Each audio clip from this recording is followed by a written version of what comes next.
Welcome to the 824th meeting of the Economic Club of New York. I'm Dambisa Moyo. I'm the vice chair of the club and co-principal of Versaca Investments, a family office. It is a pleasure to be here with you all.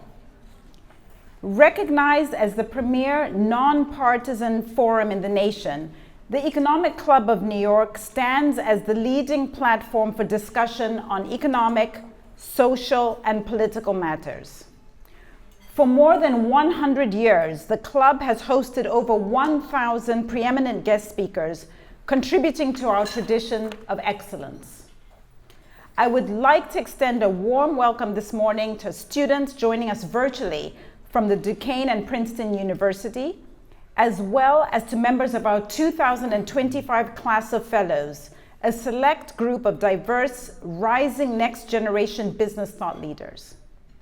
Please note that applications for the 2026 Fellows class are available now on our website. And now it is my great honor to introduce a friend and our special guest today, Nicolai Tangen. Nicolai is the Chief Executive Officer at Norges Bank, Norges Investment Management, and is responsible for the management of the government pension fund, the largest sovereign wealth fund in the world.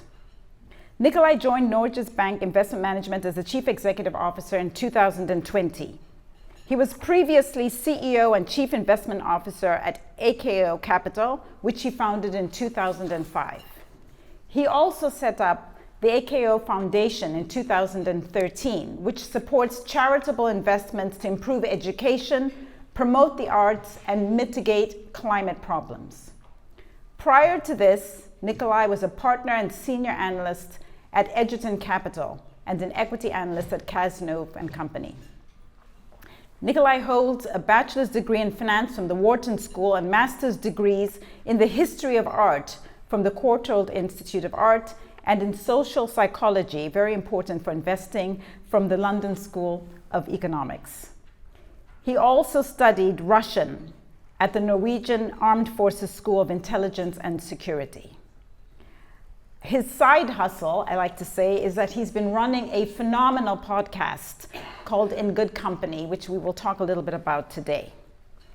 Today's format is a conversation which I'm honored to be moderating.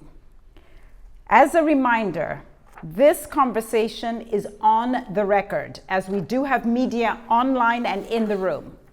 Without further ado, please join me in welcoming Nicolai Tangen to the stage.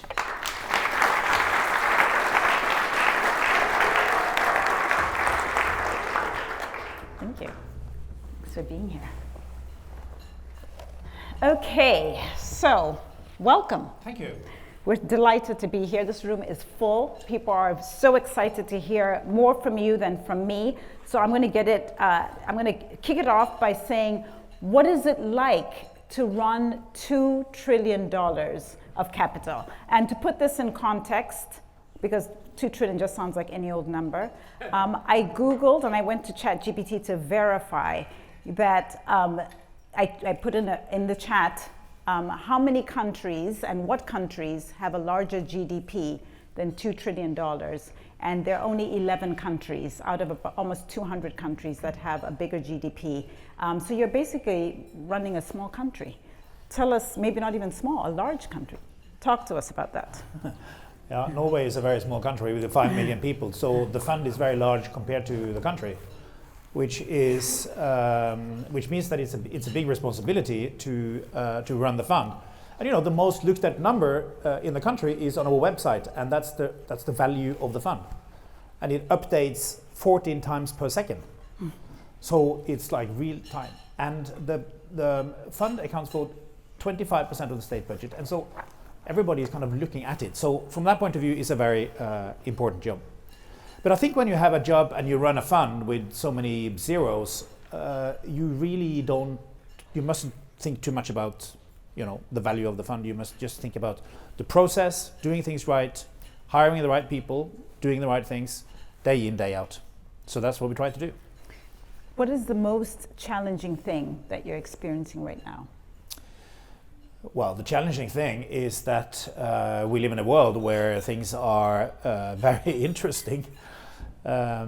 Technology. In what way? Well, I mean, I would say it started like with ChatGPT in a way that everything became so integrated that the speed of technology change is just unbelievable. It's tied into geopolitics in a way that it wasn't in the past. AI is being stuffed into everything from weapons to cars to medical research and so on. And at the same time, you have geopolitical changes, you have political changes, and so on. So it's just everything is moving very fast, and it's moving at the same time, and that's what makes life so interesting. But at the same time, difficult to predict. So 2 weeks ago, I was up in the mountains with 7 of my friends, and we do this every year. And on Saturday night, we sit down in front of the fireplace, and we try to predict the future. What's going to happen over the next year, and we record it. So this year we listened to what we predicted a year ago. And these are really clever people, right? And how do you think we did? Well, we got 80% wrong. 80% wrong. This was before the US election. We hadn't predicted the outcome of that. We didn't foresee the tariffs. We didn't foresee the relationship between the US and Europe and how that was going to develop. And basically, we didn't foresee the events in China, India, Europe, or the US.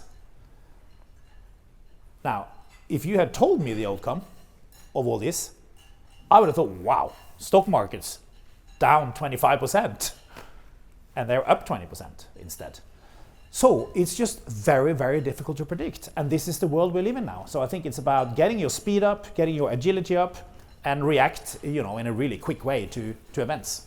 Has your horizon for investment changed? I mean, obviously, as a sovereign wealth fund with commitments to the country and ultimately to the world, I think the natural instinct might be to think long term. But in a world with so much uncertainty, things popping up, and whether it's geopolitical, economic, financial markets, and we'll get to all of that, has that changed your horizon and how you think about bets?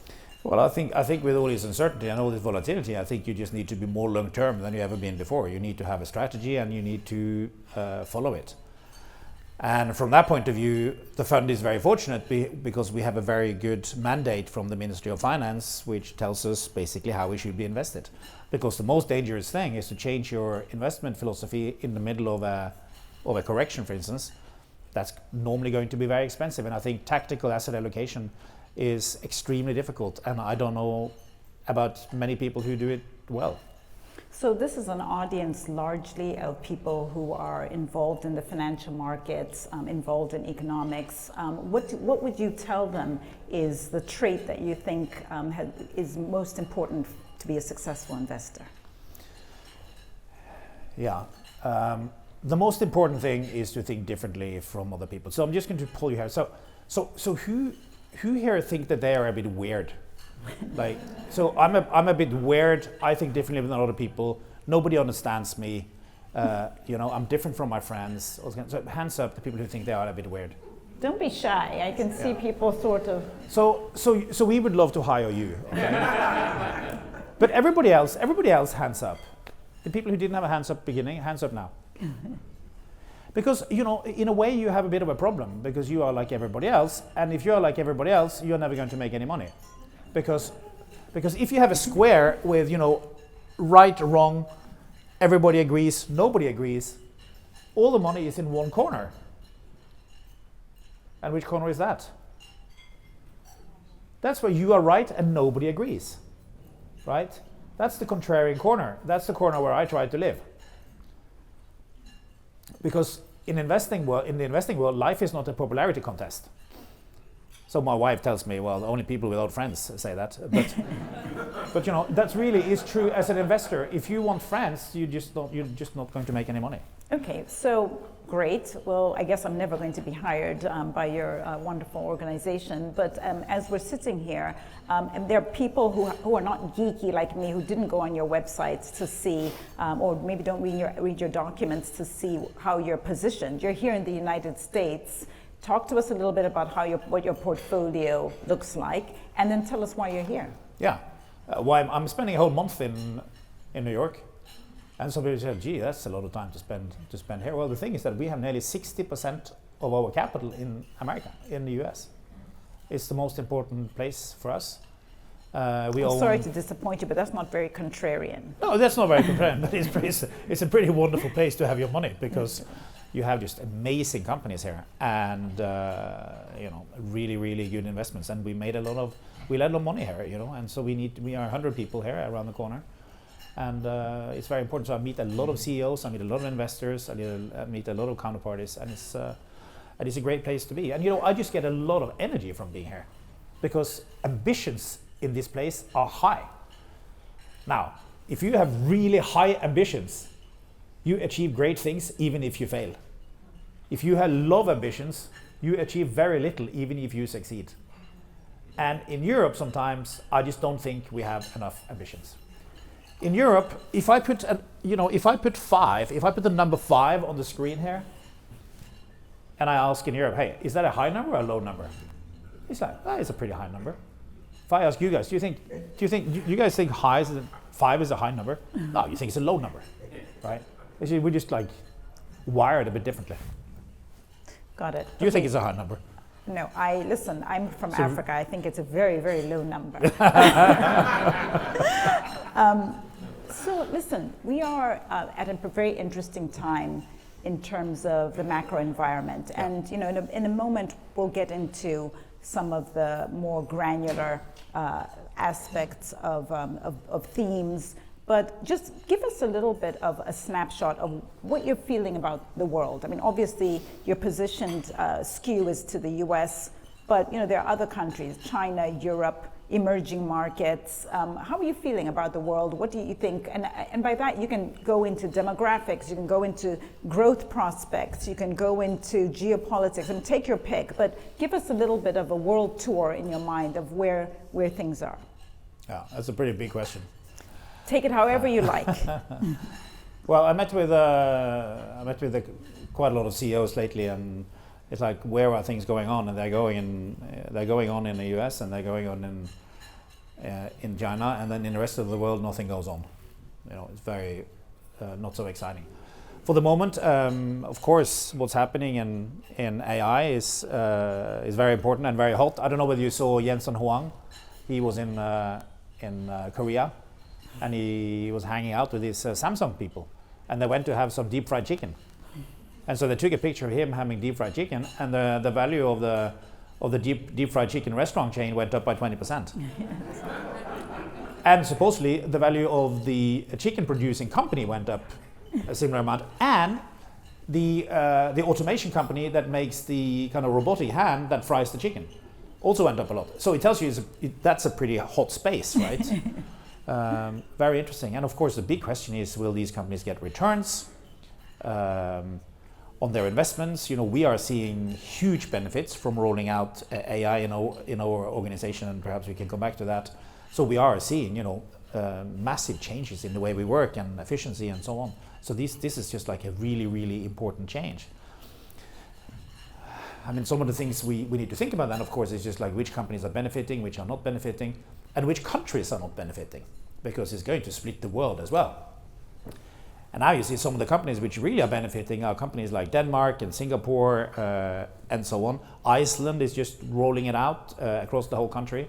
In Sweden, there is an initiative where they are putting it into, giving it to 2.4 million people. It's a privately funded initiative to really lift the digitalization of the whole country. So these are just really, really interesting initiatives. So we're going to come back and spend a bit of time on how you're actually rolling it out in the organization that you run, and how you're thinking about productivity gains. But I want to push a little bit harder on the AI theme. In this room, like many other places around the world, we're obsessed with the numbers. As I like to say, I'm just a simple girl from Africa, but if you're going 13 billion in revenue and $1.4 trillion in spending commitments, the numbers where I come from, those don't really add up, but there's still so much momentum. And you look at those are the OpenAI numbers, and you look at the multiples, you look at not just historical multiples of the market, market, but also some of the more extreme multiples, and it seems to be unstoppable. How does that inform your thinking around investing in AI? Are you saying this is a new super cycle, it's going to fundamentally change the world, and I'm willing to take bets and just, really not spend too much time worrying about applications or down the road how it actually manifests? Or do you think, like others, certainly in the last week, people are like, wait a minute, is this going to need government underwriting? Is it becoming too hot?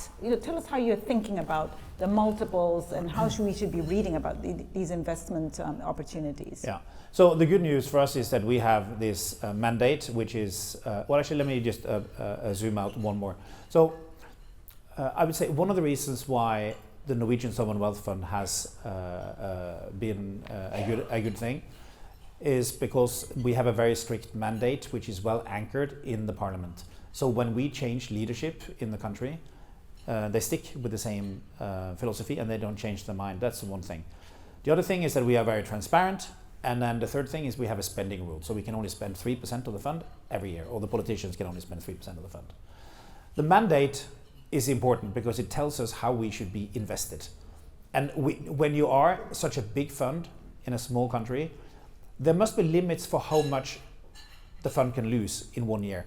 Because if the fund loses a lot of money relative to the index, then management will get the sack at the wrong time, and you will liquidate positions and crystallize losses. Mm-hmm. So it's pretty clear how we should be invested. We are quite close to the index. We have a risk budget, which is expressed as something called a tracking error. And that means that we are invested in the big tech companies because they are big. Now, then there is an issue, of course, about the concentration in the stock market. Because we really are in a winner-takes-it-all society. You see it in pop music. More people listen to Taylor Swift than all the classical and all the jazz music combined. You see it in sport, you see it in luxury, you see it in cosmetics, you see it everywhere. You see it in tech companies more than other companies, and you see it in platform companies even more. Because the reason why you take an Uber is because there are so many Ubers, or the reason why you're on Facebook is because there's so many people. So these platform companies are very important. And then AI is even more extreme because it's so expensive, to train the models. And so you have this winner takes it all squared, and that's what's happening. Where is this going to end? I don't know. Do you have a view which has been expressed by the way, welcome to the Democratic Republic of New York. We are seeing affordability issues. We're seeing people questioning the capitalist model, people worried about this type of sort of extremes to the tail. And would argue that actually government needs to step in more aggressively and to avoid these monopolies. Do you have a view that you could share with the audience on how you think that should be? You can say no, because I'm sure, but I think I'll duck that one. Okay, fantastic. Okay, look, AI is not the only big potential super cycle. Energy transition is part of that story. A sector that, just 2-3 years ago seemed to be on the ropes has kind of got a new lease on life. But I worry, and I think others worry that perhaps in the throwing out the baby with the bathwater, we might be losing some of the sort of investment themes and theses around climate and renewables. Talk to us a little bit about how you see that. Yeah. Our mandate is to make money. And we are doing it in a responsible way with, appropriate levels of risk. We firmly believe that climate is a financial risk, and it is a financial risk because climate impacts harvests and prices. It impacts things like coffee prices, chocolate prices, you name it. It impacts productivity. When things are too hot, you can't work. It has direct impact on the economy, reinsurance rates, on the back of catastrophes and so on. So it's in our mind, it's very clear that it is a financial risk, and we therefore need to think about it. The other thing is that when we own 1.5% of all the companies in the world, and in Europe we are close to 3%. So if we have a company which pollutes, we pick it up in the rest of the portfolio. And so we really need to care about these things. You know, we care about it, and we do it because we want to make more money. Yeah, and you're doing something about it. And we're doing, yeah. The second thing is we do invest in renewable infrastructure. Now, we got it into our mandate in 2020.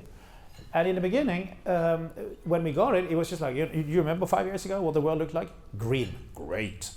You know, everybody was told by the boards, you need to buy more windmills, you might need to buy more, all these things. Competition was super hard. You know, we could hardly get a hold of it. And when we did, the returns were, you know, they were very low. And so we just thought, you know what, let's just wait this out because this is just, it's not very attractive. Now, it's super attractive. Nobody wants to have them. You know, we can make really good returns. What kind of returns? We're paying attention. Well, now we are, you know, like 5 years ago, you were making low single digit. Now you are at least high single digit. It's good. Is there any specific tip that you'd like to give us? I mean, do you prefer solar to wind or geothermal to batteries or anything? No, you have to. Nuclear. What should we? No, we do. So we made a big investment now in the German grid system, which I think will be very good. You know, we have solar and we have onshore wind in Europe mainly. Yeah. Okay, I want to take us a little bit deeper into how you manage your organization. You have some military background, you have art background. I mean, you're curious, but I'm sure you, in your mind, these are all learning opportunities. Talk to us about your organization, and we touched on AI in particular, how it's changing in how you operate, how you think about hiring, how you think about processes and productivity. Talk to us a little bit about that. Yeah, a lot of people talk about, you know, how they intend to integrate AI, but not so many people have done it. And I think it's just the most important thing we do just now. I think to integrate AI into your organization, first of all, you need a total maniac at the top.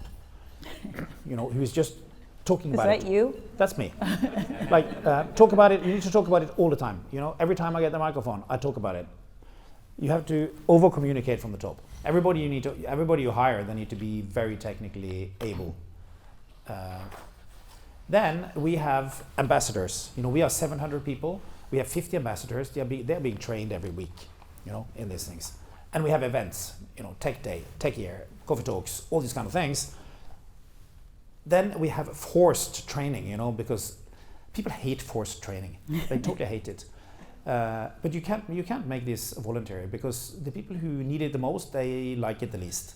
And so you just need to force people to get started, you know. So you need to carpet bomb the organization to get it going. Now we think, I asked Sam Altman on a podcast we have, it's just like, Sam, what do you think? How much do you think we can increase our productivity by? Do you think, and then I just took a number out of the air, which I do sometimes. Do you think 10%? Do you think it's achievable? And then he put on his thinking machine, you know. And he asked, so how many people do you have programming? How many do you have doing different things? And he said, you know, you should be hitting 20%. And I think we are hitting 15-20%. Because now everybody is on Claude. Everybody's got like a separate screen nearly with Claude, you know. But we also have programming tools. We use something called Cursor and Claude Code. And out of 700 people, we have 460 people contributing to our code. And who are actually programmers. It's amazing, huh? It's amazing. So what it does to the organization is that 5 years ago, our IT guys, or you know, the IT department, they were like hidden in a corner, you know, in some kind of cupboard with lots of dust and cobweb on. Now they are like heroes. And 5 years ago, when you hired young people, they were just like a pain because it was like, gee, do we really have to train these people? They're not going to do a single sensible thing for 5 years. Now they are in production within 45 minutes. So not only have you put like technology at the top of what you do, but also the age structure is changing. I mean, this is just like, it's a revolution, right? So it's so much fun. You said 700 people managing 2 trillion. Yeah, so we are the most cost-efficient fund in the world. We are like much cheaper than, you know, the index funds.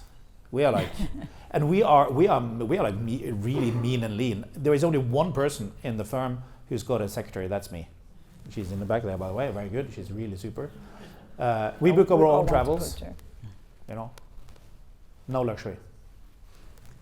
So, because we manage the money on behalf of the Norwegian people, you know, and you get that responsibility, and you need to be responsible in the way you spend your money. So the processes, I mean, there's this tug of war debate about, is it AI, is it just better processes that we're seeing in the numbers? I mean, it sounds like you think you're able to deploy a lot of the, you've given us examples of Claude, etc. But there is this debate. Do you have any thoughts on, how much you describe, when you look at some of the companies out there, there are a lot of the announcements on the labor market, this question of whether or not the growth that we're seeing is laborless growth. What do you think these changes, maybe it's early innings, but just curious on what you think the change in the number in the labor market is reflecting? No, you're going to have changes in the labor market on the back of this. Absolutely. A lot of the repetitive tasks you're not going to do. I think that's really positive, because why do you? I just think in the future you shouldn't do boring stuff, and then perhaps you get a bit more spare time. I mean, certainly in Europe we like spare time.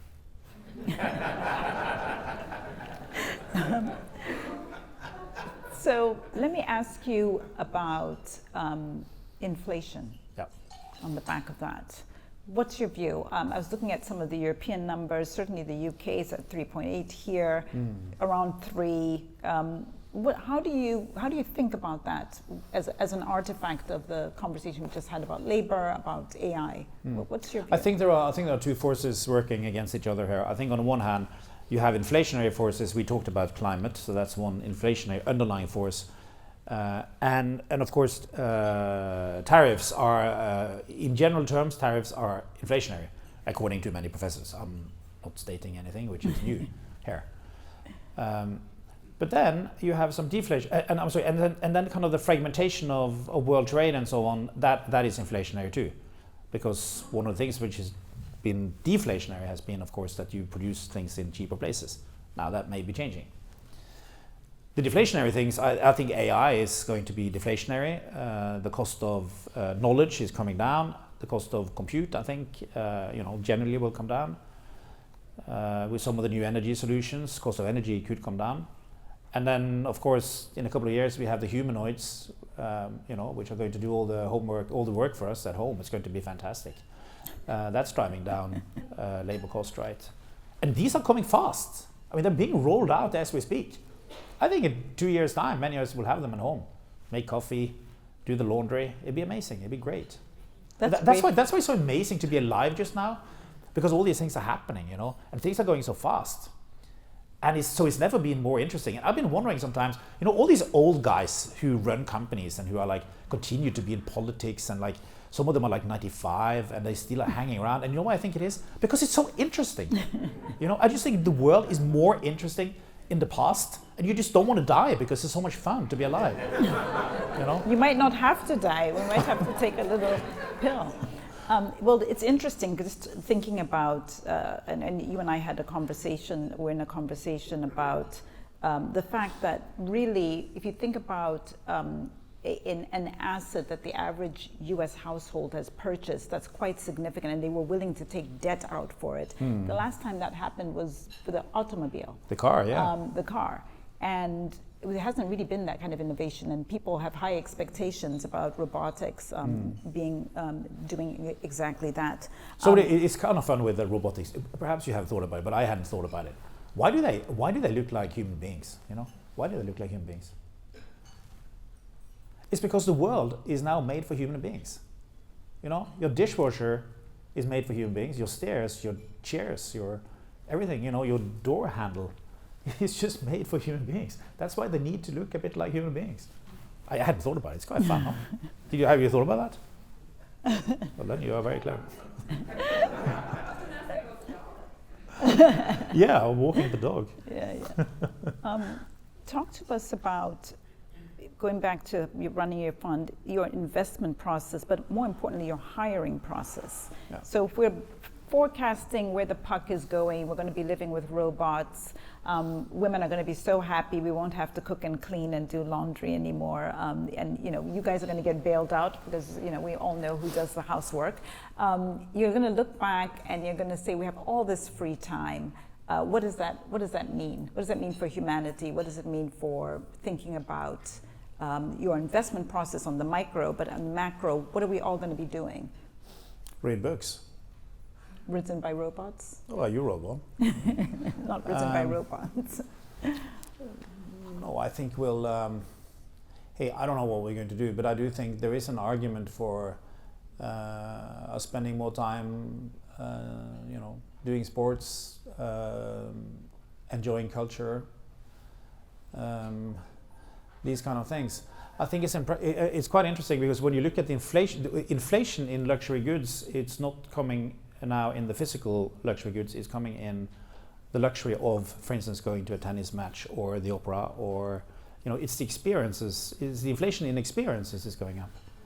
That's because that's really, those are rare things and you can't mass produce them. What are your thoughts around market structure? And you hinted a little bit about concentration risk.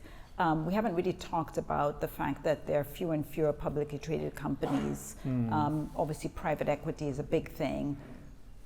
How are you approaching those trends? Yeah, I think you're absolutely right. So, more and more the value creation takes place in the private space. Private equity is very important as an employer, as an owner, and so on. We are not allowed to buy private equity.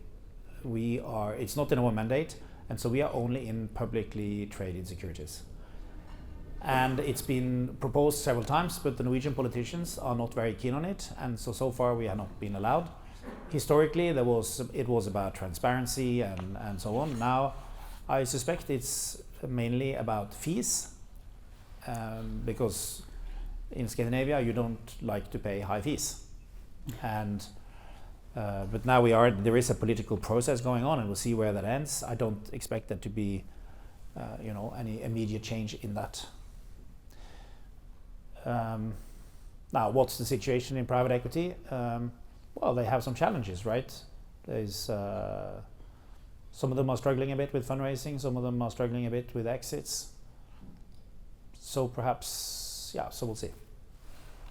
I want to take us back a little bit to something that you've alluded to, but I think you're uniquely placed to address this. You are European, and you are heavily invested in the US. You see a lot, you travel, you experience and understand, some of these global trends you've already talked about.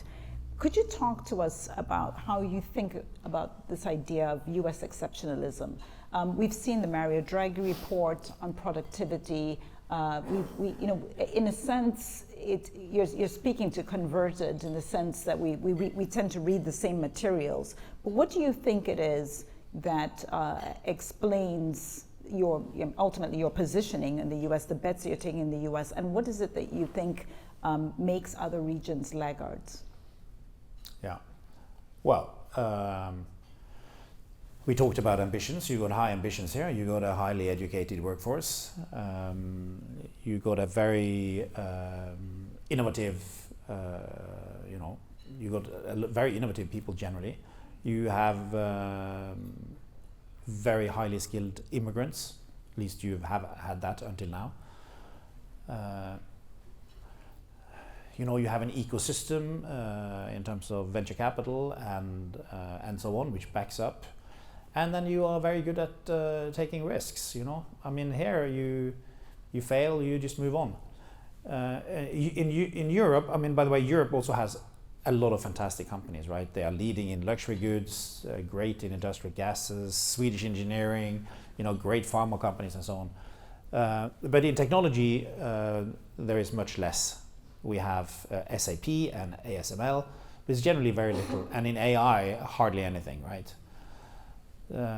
So it's just a different landscape. The Draghi report point, which was made by the previous head of the central bank, points to things that can be rectified and which can help this, but very little is happening. And of course, it's difficult to get the EU, which was set up to regulate, to actually deregulate. It's tough. So it's taking time. So we're hinting about something that you've talked to me about, which I think is sort of at the rub, which is this idea of culture. And it's not just culture at the country level, but culture in the organization level. And you have mentioned to me how important culture is. Could you talk a little bit about that? Because I think that might be lost in the financial metrics. But you know, when I was younger, the only thing I looked at was like the next quarter and the numbers and P's and that kind of stuff, right? Now I just don't think so much about that. I think about the culture, because you can have two companies which are exactly the same. Two elevator companies or two sneaker companies or two, coffee chains or whatever it is. They are, in a way, they're totally similar products. But then one company just does great things and totally pulls apart from the other one. And what is that about? I mean, you see to the extreme in banking, some of them are going bust and some of them are just thriving for like years and years and years. And it's this culture thing, And, corporate culture, the definition is how do we do things around here? And it's about your appetite for risk. It's how you train people. It's how you care about people, how you motivate them, how you see them, how you delegate. It's all these kind of things, And how do you get a culture right? Well, it's a bit like when you raise kids. If it goes bad, it's typically like it went really bad 3 places. And there are these books, where did it all go wrong? And it's just like, well, okay, it went really wrong then, and then. There is a book called Where Did It All Go Right? And that's about these 100 times. I mean, many of you are parents, right? Every day, all these small choices, all these small decisions you have to get right. And to me, leadership and management and corporate culture is the same thing. It's kind of all these small things you need to get right. And it's so fascinating. And corporations are living organisms. And I've done quite a bit of reading on ant hills. I don't know, any of you interested in ant hills? It's really, really fascinating because, one ant hill, let's say that one ant lives for 1 year. During the 15-year lifespan of an ant hill, you basically have swapped out all the ants 15 times. So you would have thought that nothing much kind of changes with the speed. The thing is that during the 15-year lifetime of an ant hill, the speed halves. So after 15 years, the neighbor anthill comes, right? And what do? They kill all the guys. They kill them and eat them, And that's the end of that anthill. And that's like with companies. Companies are like that. They slow down and they are just eaten by somebody. So I kind of think one of the important functions of a CEO, which in my mind stands for Chief Energy Officer, is to walk around and just whip the speed up. So why is this taking so long? Come on, hurry up here. Sometimes I just walk around and say, come on guys, hurry up. So Nicolai, I can't resist. You have talked about flattening competition, getting out there, fighting, whipping people up. And there's so much, it sounds to me very much military language. How much of your military background influences what you do today? No, not very much. And by the way, I mean, I'm not saying it works that I walk around and come on. Oh, we think it works. I try. Do you want to talk a little bit about that? No, well, I mean, I don't think we should exaggerate. I did my intelligence service I did it in the intelligence service. We were trained in. At that stage, it was called interrogation. Now it's called conversation management. It's more friendly. And so I think that the main thing I took away from it was the way you ask questions. And it's pretty amazing, right? You look at the people who have as a job to talk to other people. Nurses, lawyers, journalists. None of them are trained, and very few of them are trained in getting information out of people. And this interface you have with this other person is just so valuable, and you have to make the most of it. And so, the way we do it, for instance, in the podcast, and you're doing really well, by the way. Oh, thank you're God. Really well. Yeah, I was given 2 instructions. Tell them what you told me. No, but you start, with an open-ended question and, what's on your mind. And sometimes you just hear really interesting things. And then, never 2 questions in the same question. They should be kind of single. And be careful about leading questions and so on. I think it's just fun. Sometimes you get next to somebody at the table at the dinner party, and you just ask 2 questions, and bang, bang, bang, the whole evening is gone, right? They just keep going. It's fantastic. I want to go back and talk a little bit about innovation, specifically around financial innovation, Bitcoin, crypto. talk to us a little bit about that. With your Yeah, thoughts. that's good. I'm going to talk very short about that Okay. because I don't know much about it, to be frank. I think you know enough about it to decide not to know enough about it. No, I'm Is not that saying, no, this is not a statement. This is not I'm just not very well read up on it. Because? Well, it's not in our mandate. It's not an alternative we have. And I think it's interesting because it's very binary. I mean, you have some really clever people who think it's not worth very much, and you have some really, really clever people who think it's just like totally fantastic. I've hardly seen a thing being so polarized in terms of opinions. Mm-hmm. It's very, I just think it's really fascinating. I'm trying to learn a bit more about it now. I had a call with somebody yesterday. I'm working on it. Okay. We're going to have to have you come back so you can Yeah. tell us how you're thinking about that. So we're sitting here, there's some forecast that there's about $124 trillion of intergenerational wealth that's on its way down from older generations coming in. And one of the debates around that potential flood of new capital coming in is the question of moving from investment to speculation, this sort of gamification of the markets. Do you have any thoughts or insights into how you're thinking about that? Yeah, I mean, our personal view is that, well, I'm not a very big believer in inheritance. I think you should give away a lot of it because I think the worst thing you can do is to give your kids a lot of money. But that's off the record. But no, so the way I look at it, I look at it. You have speculation, investment, and then you have owner. And I would say in our fund we are investors, but I don't think we act as owners totally yet, and that's where we want to move. What does it mean? What's the difference between an investor and an owner? Well, it's just a longer term perspective, you know. It's really difficult to be long term. We are moving part of the kind of the bonus structure or the result dependent pay from like 3 year to 5 years. We're moving in that direction, but you have some other companies such as Capital Group. They have a lot of it in the 8-year class, right? And so I think it's fascinating, but it's so difficult to be long term. And why is it so difficult to be long term? Because it's so difficult not to do anything. You know, you come home on Monday night, you've been at work the whole day, you know, your husband has been making dinner. You start, I guess, with some cheese souffle because it's only Monday, you know, and then you go on with some kind of, I don't know, roasted duck or whatever they do on a Monday. And then he asks you, what have you done at work today? He said, I've done nothing. Okay, so Tuesday you come back, you know, what have you done today? Nothing. Wednesday, nothing. Thursday, nothing. We are kind of wired to just do a lot of stuff, which is really strange when you think about where is wealth created. Wealth is created by families and people who own great assets for the long term, and they compound, right? Now, how do you check whether you add value? You do what is called inertia analysis. So you take your January 1 portfolio and you just assume you have done nothing. And then you look at what would have happened if I just kept the January 1 portfolio. And then you look at what did you actually achieve.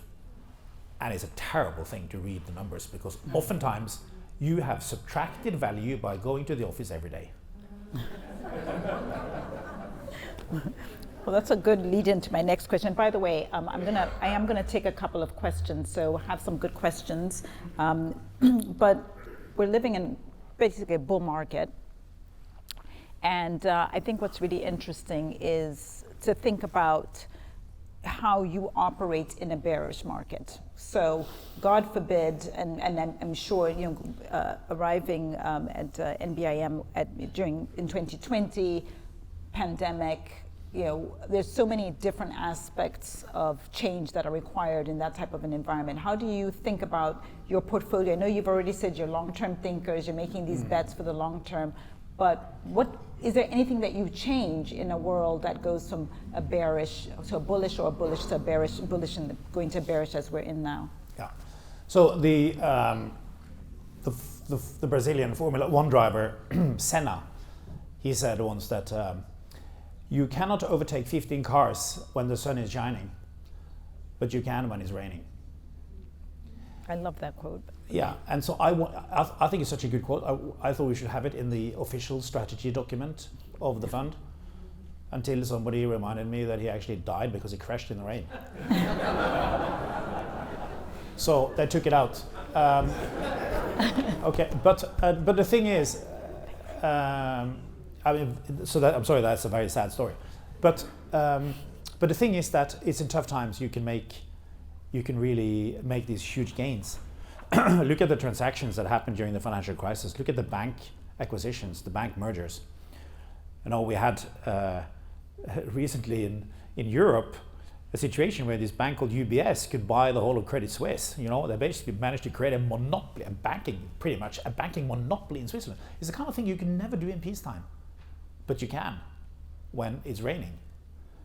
And so I think there is an argument for running with stronger balance sheets so that you can make acquisitions when they're available, even though it has a carry cost, in normal years.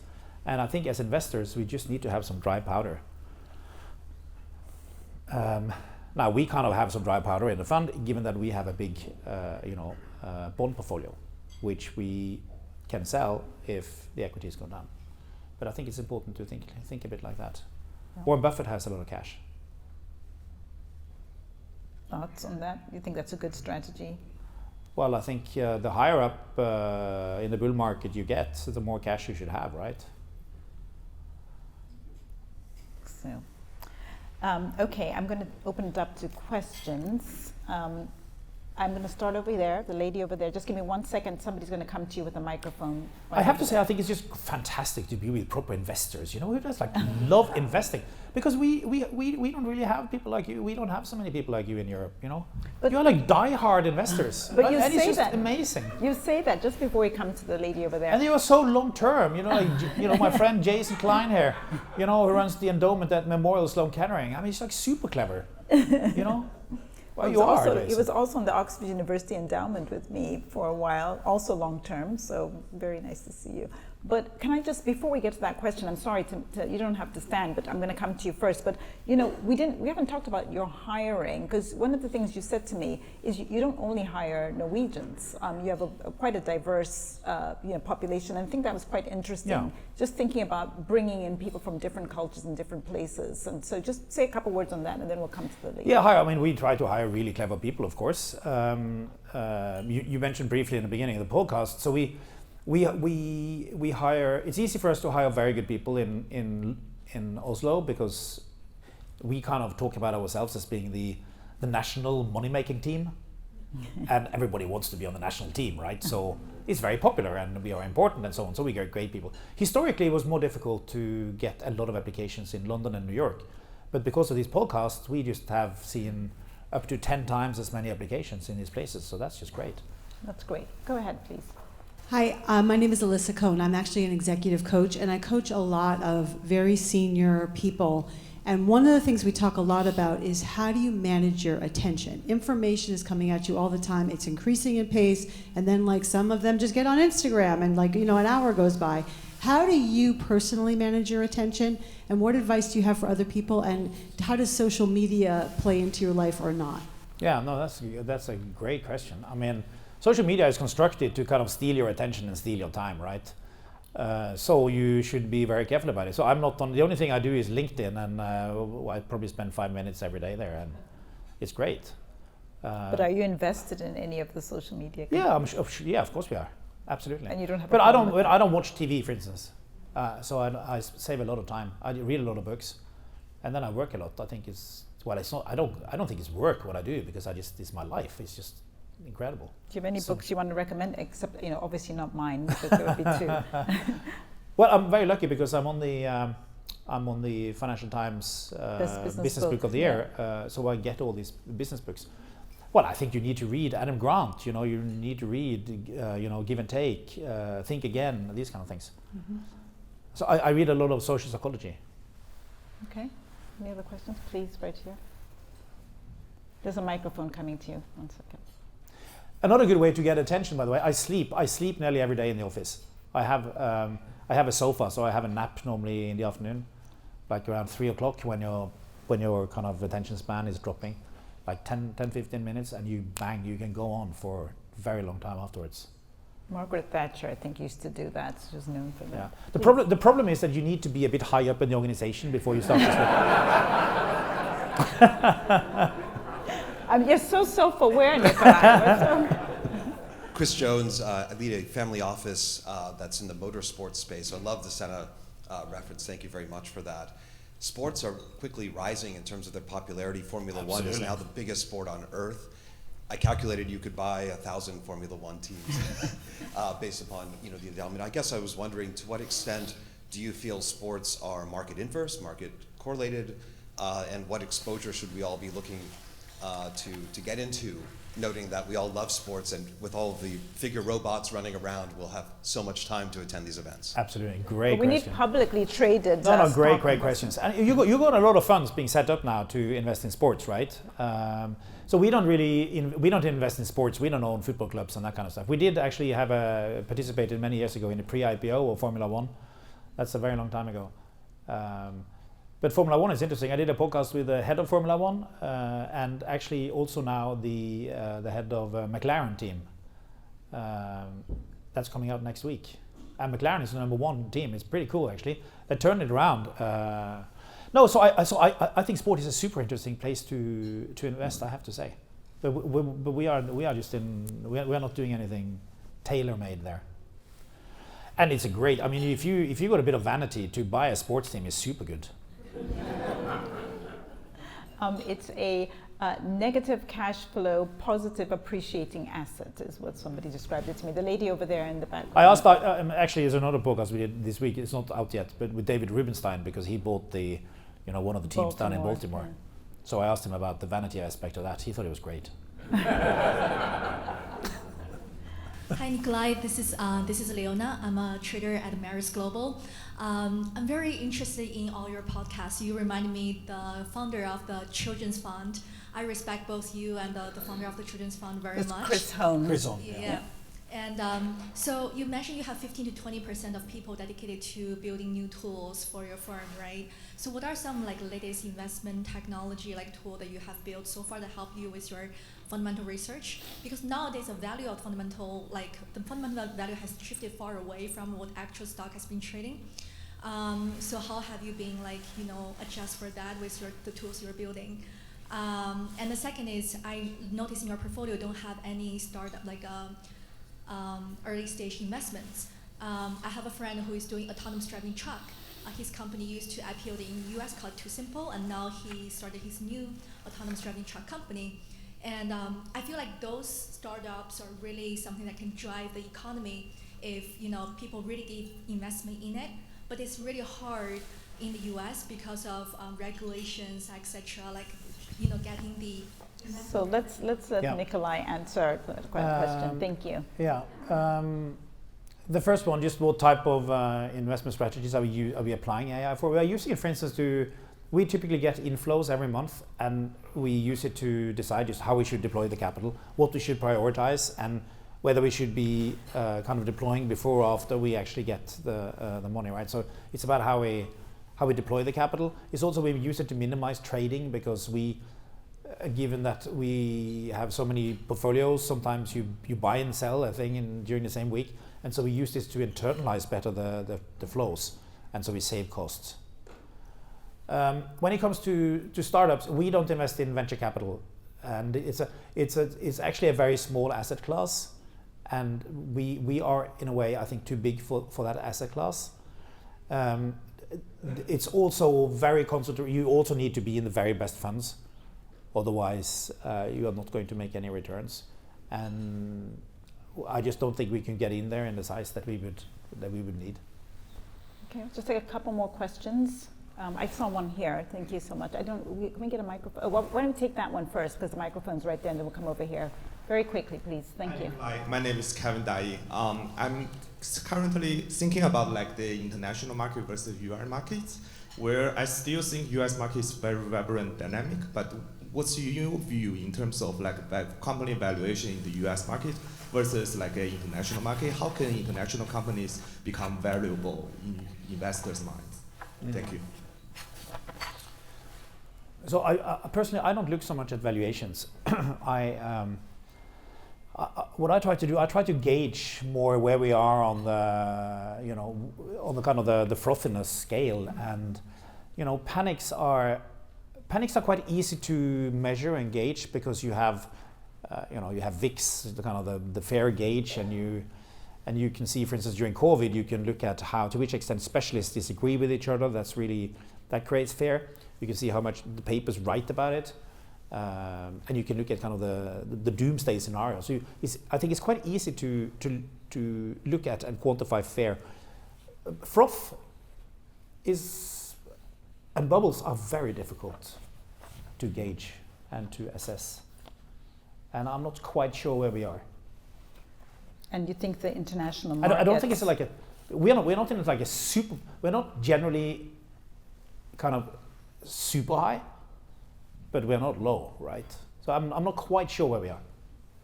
And to the point about the international markets, you think that you look at that trade, the relative trade between the U.S. and international markets. You know, I think you got great companies here. You got great companies in Europe, and you get great companies in Asia.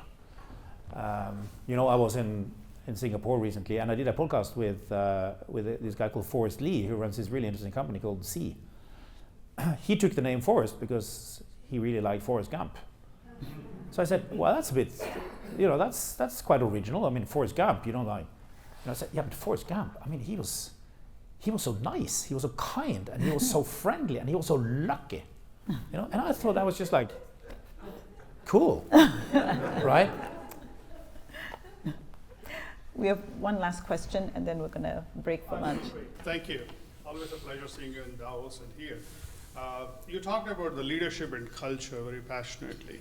My question is towards how the Norway as a country, being highly reputed and most happiest countries on the world, how does philosophy of your leadership follows that? Just your thoughts on that. I'm sorry, once again, how the leadership... The reputational point of view of the country and the happiness of the country. So Norway being ranked so high in the happiness index, how does it flow into how you manage your company? Yeah. This is interesting. So actually the happiest country is Finland. Finland is very happy. And one of the reasons why... The things that make a country score really high on happiness is the fact that it boils down to trust in the system, right? You trust the system. Norway is also high, and Denmark is high, and we are quite outdoorsy. We have a, safety and security network. The state takes care of you, and so on. So it's a generally pretty happy country.